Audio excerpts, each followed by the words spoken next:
Assalamualaikum warahmatullahi wabarakatuh. Kami dari kelompok 1 Filsafat Sejarah yang beranggota saya sendiri yaitu Elsa Manska Sulistiani. Perkenalkan, nama saya Khairul Anam. Perkenalkan, nama saya Reza Sabar Maulana. Kami akan membahas tentang gerakan sejarah dan tujuannya. Materi selanjutnya yaitu tentang gerak sejarah maju. Jadi gerak sejarah maju ini merupakan ide gerak sejarah yang sering dikemukakan oleh para filsuf yang cenderung mengkonfirmasi tindakan orang dan pencapaiannya dalam sejarah. Mengenai asal ide kemajuan ini diacu pada pendapat Bacon, Descartes, dan dua panji kebangkitan ilmiah di barat. Ide gerak sejarah maju progres ini kemudian berlanjut pada pemikiran lain seperti J.G.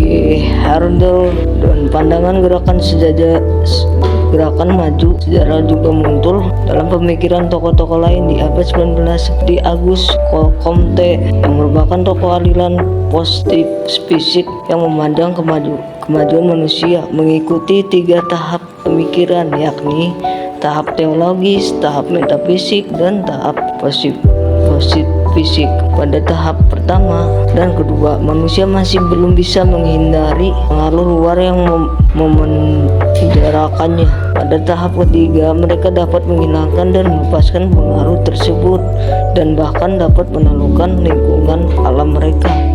Tahap ketiga, orang mencapai persepsi diri dan kemajuan sempurna sesuai dengan proporsi dan pemikiran mereka. Saya akan melanjutkan materi yaitu tentang gerakan sejarah mundur. Jadi gerakan sejarah mundur ini dalam sejarah ditentang oleh teori gerak mundur atau regres atau teori kemunduran dalam sejarah. Menurut teori kemunduran, sejarah tidak bergerak maju tapi mundur.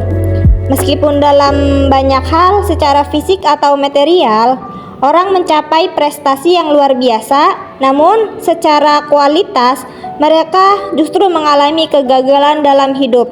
Hal ini ditandai dengan munculnya jenis gejala seperti moral rendah, keyakinan agama menurun, solidaritas rendah, kejahatan meningkat, kualitas lingkungan menurun, penyakit sosial yang disebabkan oleh teknologi.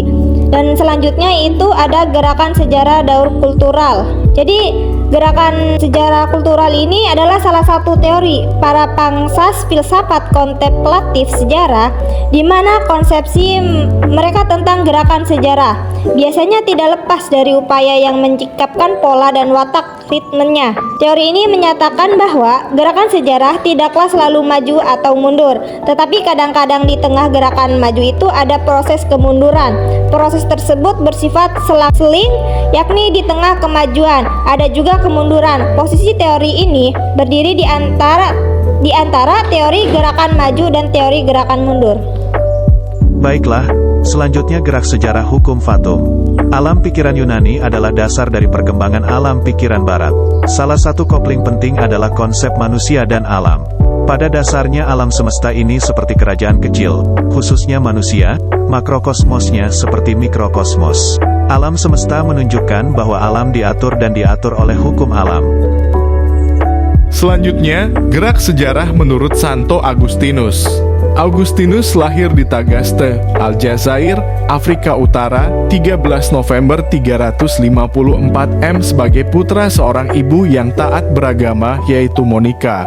Augustinus merupakan orang pertama di Eropa yang merefleksikan hakikat sejarah dari sudut pandang teologis. Titik pusat yang menguasai segala-galanya di dalam sejarah adalah kedatangan Mesias yang dapat memberi arti dan makna bagi setiap kejadian sejarah masa lampau dan akan datang. Terima kasih telah menonton video kami.